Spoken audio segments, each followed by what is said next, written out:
Knowledge based ഏജൻറ്റിൻ്റെ ആൽഗോരിതമാണ്. അപ്പോൾ അതിനുവേണ്ടി ആദ്യം function knowledge based agent.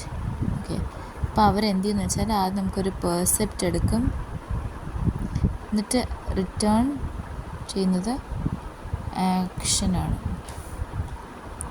So ഇതാണ് നമ്മുടെ ഫങ്ഷൻ. ഒരു KV ഏജൻ്റ് ഉണ്ട്, അത് പെർസെപ്റ്റ് എടുക്കും, എന്നിട്ട് അത് റിട്ടേൺ ചെയ്യും എന്തോന്ന്, ആക്ഷൻ. സോ ഇനി നമ്മൾ നോക്കാൻ പോകുന്നത് so we have defined the function. നമ്മൾ നോക്കാൻ പോകുന്നത് എന്താണെന്ന് വെച്ചാൽ സ്റ്റാറ്റിക് ആയിട്ടുള്ള കാര്യങ്ങൾ എന്തൊക്കെയാണെന്നാണ്. ഇപ്പം ഞാൻ പറഞ്ഞു ഒരു നോളജ് ബേസ് ഉണ്ട്,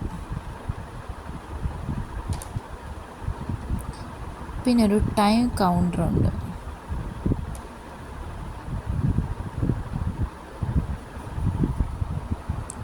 kept as 0 ഇനിഷ്യലി.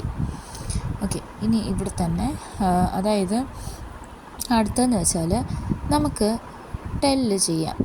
അതായത് ഞാനാണെങ്കിൽ എൻ്റെ KB നോളജ് ബേസിലേക്ക് ഞാനാണെങ്കിൽ ഒരു മേക്ക് പെർസെപ്റ്റ് സെൻറ്റൻസ്, ഞാനൊരു സെൻറ്റൻസ്, അതായത് ഞാൻ പറയുവാണ് എനിക്കൊരു സെൻറ്റൻസ് ഉണ്ടാക്കാനായിട്ട്. ഓക്കെ, അതിനുവേണ്ടി ഞാൻ എൻ്റെ പെർസെപ്റ്റും കൊടുക്കുന്നുണ്ട് ആൻഡ് എൻ്റെ ടൈമും കൊടുക്കുന്നുണ്ട്. ഓക്കെ, എന്നിട്ട് ഞാൻ എന്ത് ചെയ്യുന്നുണ്ട്, അടുത്തതെന്ന് വെച്ചാൽ ഞാൻ ആസ്ക് ചെയ്യും ആരോട്, ഈ ഒരു നോളജ് ബേസിനോട്, എന്ത്, മേക്ക് ആക്ഷൻ ക്വറി, എന്തോന്ന് വെസ്റ്റ് ആ ഒരു പെർട്ടിക്കുലർ ടൈമിൽ അതിനെ ഞാൻ ആക്ഷനിലേക്ക് റിട്ടേൺ കൊടുക്കും. എന്നിട്ട് ഞാൻ അടുത്തത് പിന്നെയും ഞാൻ ടെല്ല് ചെയ്യും ആരോട്, നോളജ് ബേസിനോട്, എന്ത് ഞാൻ ടെല്ല് ചെയ്യും, മേക്ക് ചെയ്യാനായിട്ട്. അടുത്ത എന്താണ്, ആക്ഷൻ സെൻറ്റൻസ്.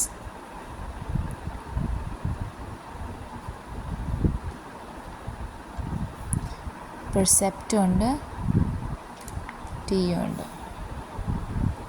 അപ്പോൾ അവസാനം T+1 എന്തിലേക്കിടും, ടിയിലേക്കിടും, റിട്ടേൺ ആക്ഷൻ. ഓക്കെ, അത്രേ ഉള്ളൂ.